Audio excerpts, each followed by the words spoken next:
Hello students, today we will start our new chapter, that is chapter number 8, and the chapter name is air and water. Air and water का नाम सुनते ही हमारे दिमाग में उसका meaning आता है। पहले सबसे पहले हम लोग एयर और वाटर की मीनिंग समझते हैं। एयर का मतलब क्या है, या तो हम उसे हवा कह सकते हैं, वायु भी कह सकते हैं। वाटर क्या होता है, पानी या जल। ठीक है, तो इस चैप्टर में हम पढ़ेंगे वाटर एयर के बारे में पढ़ेंगे और उसके आगे क्या क्या प्रोसेसेस होते हैं फिल्ट्रेशन के, वाटर के कितने टाइप्स को एटमोस्फेयर होते हैं, सब हम इसमें पढ़ेंगे। So open your textbook and see in it. Air and water both are essential for us. Plant and animal both depend on air and water to live. Life on earth is possible due to presence of air and water in. इसका मतलब ये है कि air और water, पानी और हवा दोनों ही हमारे लिए बहुत एसेंशियल यानी कि इम्पोर्टेंट, जरूरी जो होते हैं। प्लांट्स एंड एनिमल मतलब जानवर, जीव जंतु, पेड़ पौधे, सब के सब एयर और वाटर दोनों के ऊपर डिपेंडेंट हैं। लाइफ, जो जीवन हम लोगों का है इस पृथ्वी पे, जीवन हमारा तभी संभव है जब उस पे एयर या वाटर प्रेजेंट होता है। ठीक है, तो अब हम लोग का जो टॉपिक है वो है एयर। अब हम एयर के बारे में पढ़ेंगे कि एयर क्या होता है। The air has surrounded us from all side. Air हमें चारों तरफ से घेरी हुई है। Air is everywhere even in the empty box. जो हम लोग के खाली डब्बा होता है, खाली डिब्बा होता है, खाली बॉक्सेस होते हैं, बॉटल्स होते हैं, इन सब में एयर मौजूद होता है। विदाउट एयर कुछ भी चीज नहीं होती है। In the cracks of rock and also in water. पानी में भी हवा पाई जाती है। क्रैक्स एंड रॉक मतलब जो दरारें पत्थरों के बड़े बड़े चट्टानों में होते हैं उनमें भी हवा होती है। We cannot smell air. हम एयर को स्मेल नहीं कर सकते, सूंघ नहीं सकते, क्योंकि एयर की कोई स्मेल नहीं होती है। It is odourless. सीधी सी बात है, ऑर्डरलेस मतलब जिसकी स्मेल नहीं होती। अगर आप लोगों को नोट करना हो तो कॉपी में ऑर्डरलेस का मीनिंग नोट कर सकते हैं। वैसे मैं आपको पीडीएफ ग्रुप में सेंड कर दूंगी, बट ऑर्डरलेस का मतलब होता है without any smell. Okay, we can only feel it. हम इसे सिर्फ महसूस कर सकते हैं। Air help us in various ways. बहुत सारे तरीके से एयर हमारी हेल्प कर सकती है। एयर का मतलब हवा हमारी बहुत तरीके से हेल्प कर सकती है। कैसे कर सकती है? We need air to breathe. सांस लेने के लिए हमें किसकी जरूरत होती है? एयर की जरूरत होती है। बलून फुलाने के लिए हम किसका इस्तेमाल करते हैं? हवा की हम इस्तेमाल करते हैं। पैराशूट, जो हम लोग उड़ते हैं आसमान में, बड़े बड़े बलूनों में इंसानों को उड़ते देखा है, उसे पैराशूट कहते हैं। ठीक है, तो उसे उड़ाने के लिए भी हवा की जरूरत होती है। काइट उड़ाते हैं हम, उसके लिए भी हवा की जरूरत होती है। और बहुत सारी चीजें होती है जिसमें हम हवा का यूज करते हैं। एरोप्लेन होता है वो भी हवा में ही उड़ता है। अब आता है हम लोग का topic atmosphere. So atmosphere, the earth is surrounded by A blanket of air called atmosphere. Blanket of air मतलब हम लोग का जो अर्थ है, हमारी जो पृथ्वी है, वो एक एटमोस्फियर की चादर, एक लेयर होती है, जो कहा गया है ना, surrounded by A blanket of air. Air की, हवा की एक चादर है जिसको हम एटमोस्फियर कहते हैं। सराउंडेड, ब्लैंकेट का मतलब चादर होती है और एयर का मतलब हवा होती है। जो हम लोगों का एटमोस्फियर हवा की चादर से घिरा हुआ है, हम उसे एटमोस्फियर कहते हैं। Atmosphere is a mixture of gases in several layer. एक ही गैस नहीं होती है एयर में, डिफरेंट टाइप्स के गैसेस होती हैं। गैसेस के बारे में भी आगे हम पढ़ेंगे, लेकिन इसमें क्या बताया गया है कि it extend 800 kilometre above the earth surface. मतलब कि 800 kilometre above the earth surface. Earth surface से अबव मतलब ऊपरी तरीके से 800 किलोमीटर तक हमारी जो एयर है वो प्रेजेंट है। सो लेयर्स ऑफ एटमोस्फियर। अपने टॉपिक्स पे आ जाओ, अपने किताबों में देखो सभी लोग। पहला लेयर हम लोग का है ट्रोपोस्फियर। ट्रोपोस्फियर के बारे में जानते हैं। It is the layer of the atmosphere closest to the earth surface. Closest to the earth surface मतलब कि जो अर्थ सरफेस के सबसे नजदीक है। ठीक है, it contains water and gases, mostly oxygen and nitrogen. Weather changes take place in the troposphere. The condition in this layer changes very quickly. ठीक है, इसमें क्या होता है, ये सबसे क्लोजेस्ट लेयर होता है एयर के पास। इसमें दो टाइप से गैसेस होते हैं। क्या क्या होते हैं? ऑक्सीजन और नाइट्रोजन। क्या क्या होते हैं? ऑक्सीजन और नाइट्रोजन होते हैं। ठीक है, तो ये कहाँ होते हैं, कौन से लेयर में होते हैं? ये ट्रोपोस्फियर में। जहां ट्रोपोस्फियर की बात आएगी वहां पे सिर्फ ऑक्सीजन और नाइट्रोजन का ही नाम लिखा जाएगा। दूसरा लेयर होता है स्ट्रेटोस्फियर। स्ट्रेटोस्फियर क्या है? It lies above the troposphere. Troposphere का जो लेयर है उसके जस्ट ऊपर जो लेयर होता है उसका नाम होता है स्ट्रेटोस्फियर। ठीक है, it is clear cloudless layer. The upper part of stratosphere has the ozone layer. Ozone layer कहाँ होता है? स्ट्रेटोस्फियर में होता है। ठीक है, the ozone layer is like a huge shield of blocks most of the sun harmful ultraviolet rays. shield, अच्छा ठीक है। ओजोन लेयर का काम क्या रहता है? जो हम अल्ट्रावायलेट रेज आती हैं, कहाँ से आती हैं? सन से आती हैं, जो हमारे लिए हार्मफुल होती है। इसका काम क्या रहता है ना, हमें उन सबसे बचाना। वो अल्ट्रावायलेट रेज से एक शील्ड, ये एक शील्ड की तरह है जो हमें उन सबसे प्रोटेक्शन देता है। ठीक है, दूसरा आता है हम लोग का mesosphere. Mesosphere is the coldest layer on the earth, सबसे ठंडी वाली लेयर होती है। ये लेयर सबसे ठंडा होता है। It extends from the upper boundary of the stratosphere up to 85 kilometre. ठीक है, स्ट्रेटोस्फीयर के ऊपर क्या आता है? मेसोस्फीयर आता है। कहाँ तक आता है? स्ट्रेटोस्फीयर से 85 किलोमीटर अबव तक आता है। इसे नोट कर लेना, स्ट्रेटोस्फीयर के अबव 85 किलोमीटर तक क्या रहता है? मेसोस्फीयर रहता है। ठीक है, here is where most matter burn. Matters जो होते हैं हम लोगों के ज्यादा करके यहीं पे बर्न हो जाया करते हैं। ठीक है, चौथा आता है हम लोग का thermosphere. Here the atmosphere is very thin, the space shuttles orbit in this layer. ठीक है, ये सबसे यहाँ पे एटमोस्फेयर की मौजूदगी एकदम ना के बराबर रहती है, कम रहती है। ठीक है, एक्सोस्फेयर क्या है? It is the outer most layer of the atmosphere, it contains very little, बहुत लिटिल मतलब ना के बराबर मात्रा में हवा यहाँ पे मौजूद होती है। ये यानी कि अर्थ के बाहर की बात हो जाएगी। ठीक है, अब आता है कॉम्पोजिशन ऑफ एयर। कॉम्पोजिशन मतलब मिक्सचर ऑफ, जब हम दो चार चीजों को एक में मिक्स करते हैं तो उसका एक कॉम्पोजिशन तैयार होता है, इसलिए यहाँ पे कहा गया composition of air. Composition of air का मतलब है ढेर सारे एयर। एयर में क्या होता है? गैसेस। एटमोस्फेयर किससे बनता है? मिक्सचर ऑफ गैसेस से, इसलिए यहाँ पे कॉम्पोजिशन ऑफ एयर लिखा गया है। Air is the mixture of many gases लिखा, जैसा कि हम जानते हैं कि एयर में, हवा में बहुत सारे तरीके की गैसेस की मौजूदगी होती है। ठीक है, इट कंटेन्स, इसमें क्या कौन कौन सी गैसेस होती है? नाइट्रोजन, ऑक्सीजन और some other gases. Other gases में क्या क्या आता है? कार्बन डाइऑक्साइड आता है, हाइड्रोजन आता है, argon, methane is a very small. Methane सबसे कम अमाउंट में रहता है, लेकिन बाकी जो है हम लोग के हाइड्रोजन हो गए, नाइट्रोजन हो गए, कार्बन डाइऑक्साइड हो गए, ये सब भी हम लोग के एयर में होते हैं।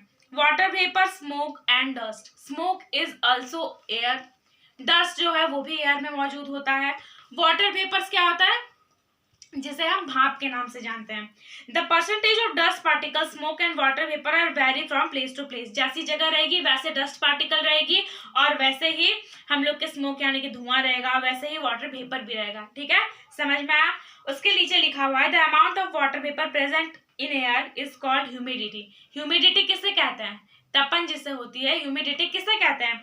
वाटर वेपर देखो क्या होता है ना, जो वाटर वेपर्स होती है, जो भाप होती है, वो ऊपर एयर में जाके ना इकट्ठा होती जाती है। जब वो ज्यादा हो जाती है ना तो क्लाइमेट एकदम ह्यूमिड होता है। उसके बाद रेन के थ्रू वो सारे जो वाटर वेपर्स होते हैं रेन के थ्रू बन के वापस जमीन पे आ जाते हैं।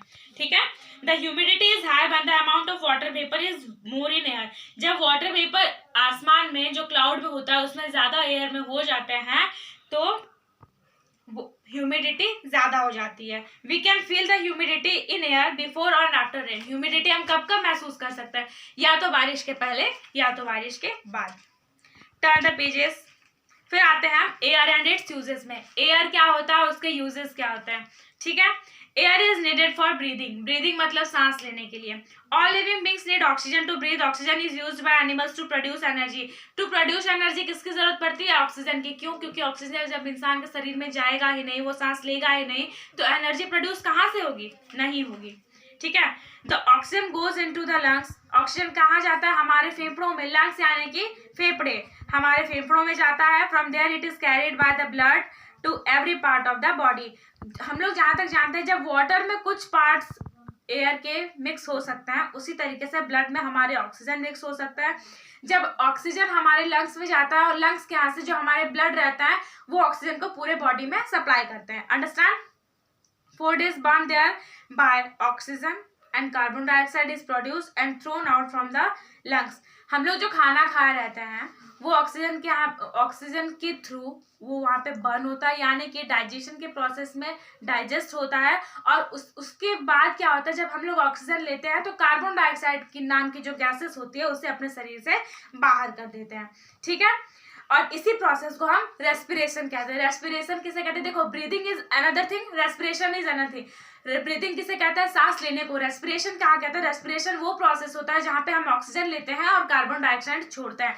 तो अगर आगे चल के कोई आप लोग से पूछता है कि ब्रीदिंग और रेस्पिरेशन क्या होता है, तो आपको सीधे यही कहना है, breathing is the process when we breathe in or breathe out, and respiration is the process where we take in oxygen and give out carbon dioxide. Understand?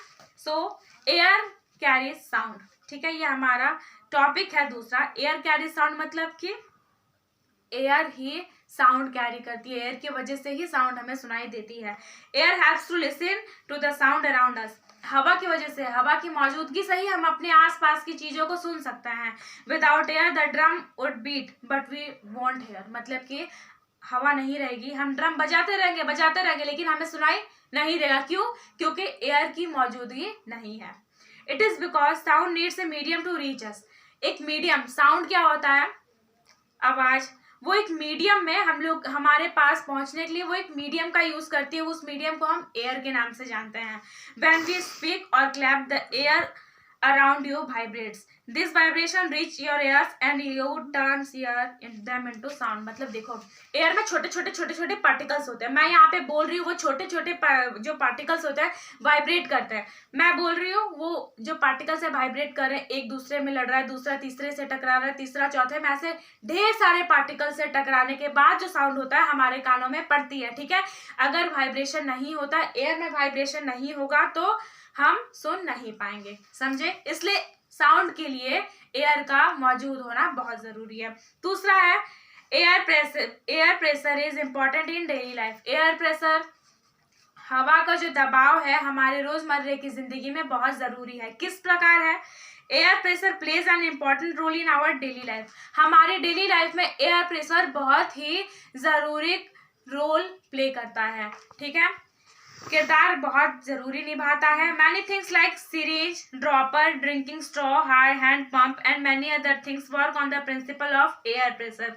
Syringe देखा तुम लोगों ने, जब डॉक्टर आते हैं, तुम लोग के घर पे आते होंगे, तुम लोग हॉस्पिटल जाते होंगे, तो डॉक्टर इंजेक्शन लगाने के लिए सिरिंज का इस्तेमाल करती हैं। सिरिंज कैसे चलती है? एयर प्रेशर वाले टेक्निक से चलती है। हम यहाँ से दबाव, सिरिंज जैसा रहता है ना, ऐसा सिरिंज हम यहाँ से दबाव डालते हैं तो ही ऊपर से जो हम लोग का मेडिसिन रहती है ना, जो उसके अंदर डाला रहता है, तो उसकी वजह से निकलती है। ठीक है, ड्रॉपर, जो ड्रॉपर होता है ऊपर, देखा होगा तुम लोगों ने, बेबीज के जो आते हैं छोटे छोटे मेडिसिन आते हैं जिसमें ड्रॉपर लगा रहता है, उसे दबा के बच्चों के मुंह में दवाई देनी रहती है, उसमें भी एयर प्रेशर का यूज होता है। दूसरा है हैंड पंप। हैंड पंप सबके घर अवेलेबल है। हम यहाँ से हवा देते हैं, हैंडल मारते हैं तो ही पानी आता है। ठीक है, और बहुत सारी चीज है जो कि एयर प्रेशर के प्रिंसिपल पे वर्क करती है। अब हम जानेंगे other uses of air. Oxygen in the air helps in burning. If there is no air there will be no fire. Oxygen, जहाँ पे ऑक्सीजन का प्रेजेंस नहीं रहेगा वहां पे फायर ऑकर हो ही नहीं सकता, वहां पे कभी भी आग लग ही नहीं सकती। इसलिए जो गैस होती है एयर में, ऑक्सीजन नाम की, उसकी वजह से बिना उसके फायर नहीं हो सकता, इसलिए ऑक्सीजन जरूरी है। दूसरा है air is use to filling the tyre tubes football etcetera. हम लोग गेम खेलते हैं, फुटबॉल का यूज होता है। फुटबॉल में क्या होता है? एयर ही होता है, दूसरा कुछ नहीं होता है। हम साइकिल से आते हैं, बस से आते हैं या बाइक से आते हैं, जिस भी मीडियम से आते हैं, उसमें जो टायर्स लगे रहते हैं उसमें क्या रहता है? एयर रहता है। एयर को छोड़ के दूसरा कुछ नहीं होता है।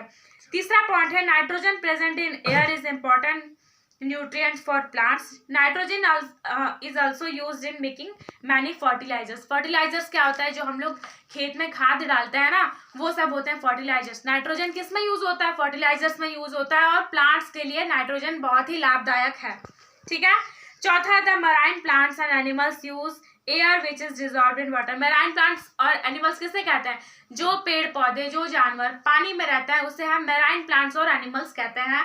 वो लोग एयर का यूज कैसे करते हैं? अभी हमने कुछ देर पहले पढ़ा था कि एयर के मतलब पानी में भी किसी मीडियम में डिजॉल्व है, पानी में भी घुला हुआ है हमारा एयर। उस एयर के यूज से मछली सांस लेती है। मछली मतलब पानी के अंदर जितने भी जानवर रहते हैं सब उसी एयर की वजह से जिंदा है, जो कि वाटर में मिक्स्ड अप है।